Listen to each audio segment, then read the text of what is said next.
నెగ్గిన తోటకూర వజ్రేష్ యాదవ్ మాజీ ఎమ్మెల్యే మలిపెద్ది సుధీర్ రెడ్డి పంతం హస్తగతమైన పీర్జాదిగూడ మేయర్ పీఠం. గతంలో జవహర్ నగర్, బోడుప్పల్ మేయర్ పీఠాలు హస్తం ఖాతాలో వేసుకున్న కాంగ్రెస్ తాజాగా శుక్రవారం పీర్జాదిగూడ మేయర్ జక్క వెంకటరెడ్డిపై పెట్టిన అవిశ్వాసం తీర్మానం నెగ్గడంతో ఈ మేయర్ స్థానం కూడా కాంగ్రెస్ ఖాతాలో చేరినట్లయింది. ఈ సందర్భంగా కాంగ్రెస్ పార్టీ నియోజకవర్గ ఇన్ఛార్జ్ తోటకూర వజ్రేష్ యాదవ్ మాట్లాడుతూ పీర్జాదిగూడలో చీకటి పాలనకు అంతం పలికి వెలుగులు నింపే రోజులు వచ్చాయని ఈ సందర్భంగా వారు తెలిపారు.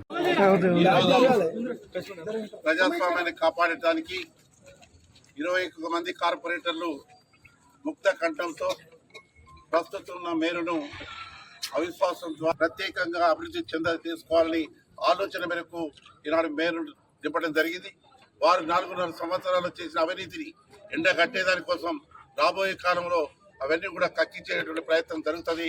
తప్పకుండా మీరందరూ కూడా సమిష్టిగా అభివృద్ధి కోసం పాటుపడాలని, రేవంత్ రెడ్డి గారి నాయకత్వం బలపరచాలని, అవసరం మేరకు రాష్ట్ర ప్రభుత్వం తరఫున ప్రత్యేక నిధులిచ్చి పీర్జాదిగూడ మున్సిపాలిటీని అన్ని విధాలుగా అభివృద్ధి చెందజేసేదానికి